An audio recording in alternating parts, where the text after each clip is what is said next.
வணக்கம். இது யாம் தமிழர் செயற்களம். நான் தென்னன் மெய்மன்.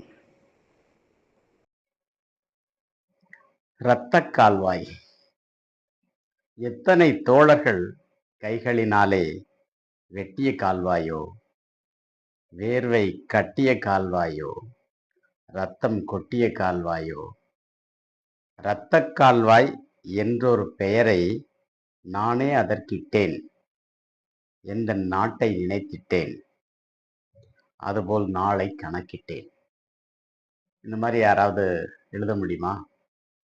கவியரசர் கண்ணதாசன் அவருடைய ரஷ்ய சுற்றுப்பயணத்தின் போது ஒரு கால்வாய் பார்த்து எழுதிய பாடல் தான். அவருக்கு அந்த கால்வாய் பார்க்கும்போது இரத்த கால்வாய்ன்னு அதை எழுத தோணுச்சு. அது என்ன கால்வாய்னா, அமுதாரியா என்ற 2400 கிலோமீட்டர் நீளம் உள்ள நதியில கேராகும் அப்படிங்கிற ஒரு கால்வாய். அது ஒரு பாலைவனத்தின் ஊடாக 100 அடி அகலத்தில் போயிட்டு மக்களுக்கு வாழ்வளிக்குது. அது ஒரு மிகப்பெரிய திட்டம். 1954 தொடங்கி 1988 வரைக்கும் நடந்ததுன்னு சொல்றாங்க. அது பல தான்களை இணைக்குது. அந்த அந்த ஸ்தான், இந்த ஸ்தான், துர்க்மெனிஸ்தான் அப்படிங்கிற மாதிரிலாம் நம்ம பேர் கூட வாய்க்குள்ள நுழையாத பெயர்கள் எல்லாம் அந்த வழியா போற ஆறு. இப்போ இவர் என்ன பண்றாரு, அதை நினைச்சிட்டு தமிழ்நாட்டை நினைக்கிறார். கவிஞர் இல்லையா, அவருடைய புலமை வியப்பு அப்படி நினைக்குது. அதுல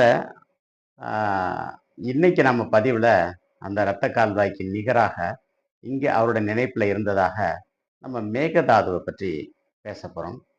அதுதான் இந்த பதிவு. வாங்க பதிவுக்குள்ள போலாம். நம்முடைய காவிரி ஆறு குறுகலான அகலத்துல வரக்கூடிய பகுதி இருக்கு.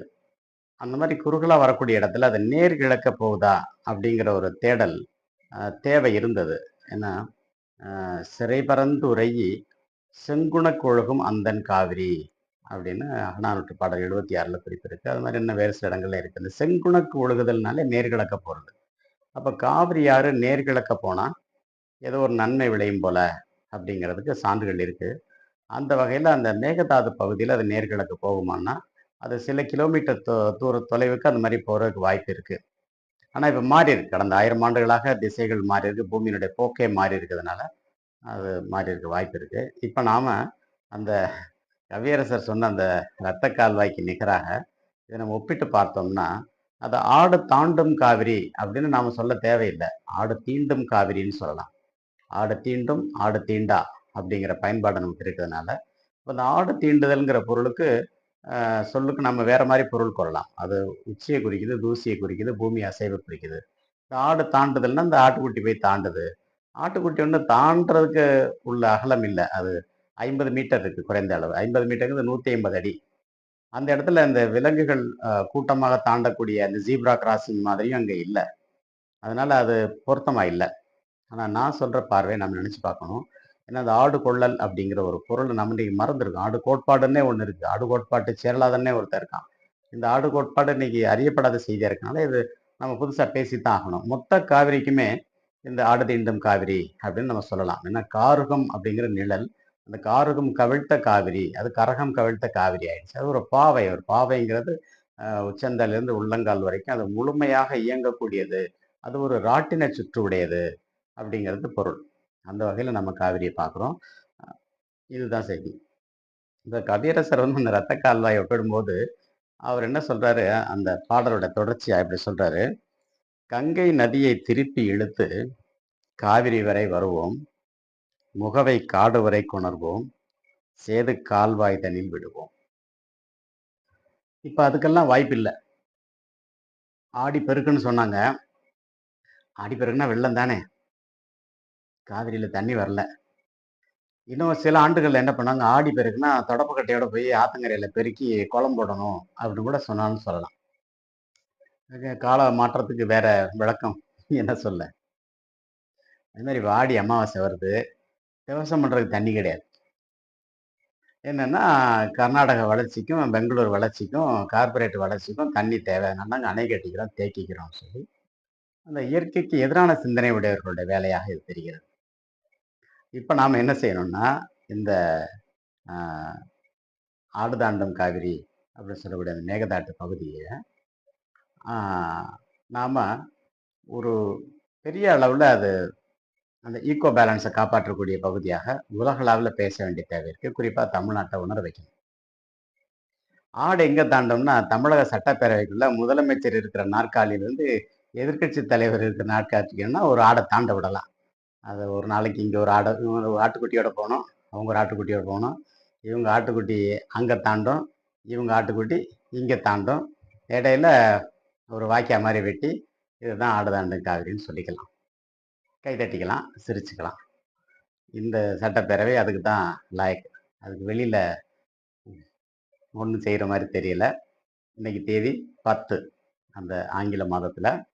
இந்த 10க்கு என்ன சிறப்புன்னா, இந்த அரசு பதவியேற்று 3வது மாதம் இது. மே 10 பதவியேற்றாங்க.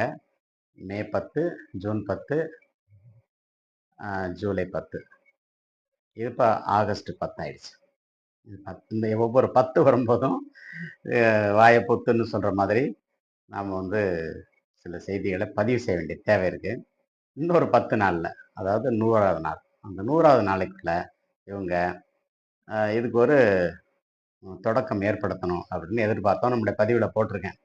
தம்பி, உனக்கு தம் இருந்தா, தைரியம் இருந்தா, துப்பு இருந்தா, துணிச்சல் இருந்தா, தமிழ் புத்தாண்டு சட்டத்தை கொண்டு வா அப்படின்னு நான் சொல்லியிருக்கேன். அது இல்லை அப்படின்னா இந்த 2 களவாணிகளுமே சேர்ந்து மறைக்கிறாங்க அப்படிங்கிறத நம்மளால உறுதியாக சொல்ல முடியும். அது போக போக தெரியும். ஏன்னா இன்னைக்கு இந்த சட்டப்பேரவைக்குள்ள தமிழ் தேசியம் இல்லை. நாங்கள் தமிழ் தேசியர்னு சொல்லி ஓட்டு கேட்டவர்கள் உள்ளே அனுப்பப்படவில்லை. அதனால அவங்க தமிழ் தேசியம் பேச மாட்டாங்க, பேசுகிற தகுதியும் இல்லை. அதனால அடுத்த சட்டப்பேரவையை நம்ம குறி வச்சு தான் இந்த அரசியலை ஒவ்வொரு நாளையும் நகர்த்தணும். இதில் கவியரசர் அதுபோல் நாளை கணக்கிட்டேன்னு சொல்றாரு. அவர் கணக்கிட்ட நாள் என்ன? அதாவது சில செய்திகள் வந்து புலமை வியப்பாக புரிந்து கொள்ளப்படுகிறது உண்டு.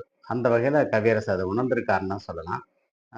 என்னை பொறுத்த மட்டும் நான் வந்து ஒரு திரைப்பாடல்ல திறனாய்வு செய்து சொல்லணுங்கிறது இல்லை. ஆனால் அதை தாண்டவே முடியலை அப்படின்னா அவங்க முதல்ல உணர்ந்துட்டாங்க. அதை ஏற்றுக்கிறதுல நமக்கு ஒன்றும் குறைஞ்சி போயிடாது. ஏற்றுக்கத்தான் வேணும். ஏன்னா நான் ஒரு பக்கம் கரூராருடைய திருவிசைப்பாவையும் பார்க்குறேன், இன்னொரு பக்கம் கண்ணதாசன் திரைப்பாடலையும் பார்க்குறேன். ரெண்டும் ஒன்றா தான் இருக்குது, ஒரே தரத்தில் இருக்குது. அதனால் நம்ம அதை இணைச்சி புரிஞ்சுக்கலாம். அந்த வகையில் இந்த காவிரி அதனுடைய தொடக்கத்திலிருந்து நிறைவு வரை அது தமிழ் காவிரியாக தான் இருக்குது. தலைக்காவிரியிலிருந்து, தலைக்காவிரிக்கு அந்த பக்கம் உள்ள மர்கரா அப்படின்னு சொல்கிறாங்க, மறுகரை. அந்த மறுகரையிலிருந்து அது ஒரு பாவையாக இருக்கிறபடியால், அது வணக்கத்துக்குரிய போற்றுதலுக்குரிய பாவையாக இருக்கிறபடியால் இது நம்ம புரிய வைக்கணும். இதற்கான இலக்கிய செறிவு தமிழில் இருக்க அளவுக்கு கன்னடத்தில் இல்லை. அதனால் அவங்களுக்கும் நம்ம சொல்லி புரிய வைக்கணும். அந்த இயற்கையை நீங்கள் தொந்தரவு செய்யாதீங்க.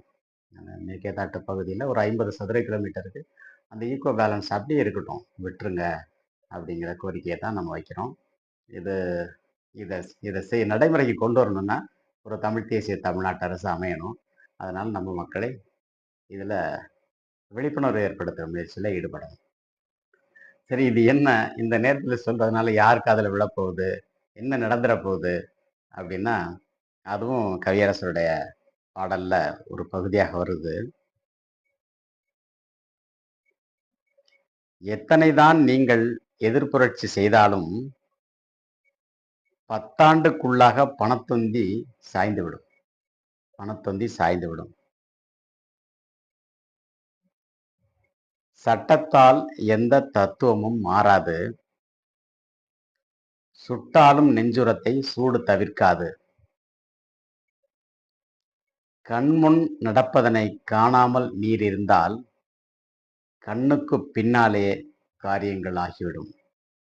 தத்துவத்தின் எச்சரிக்கை, சமதர்மம் நாடுங்கள். சத்தியத்தின் எச்சரிக்கை, சரித்திரத்தை மாற்றுங்கள். மாற்றுவோம்.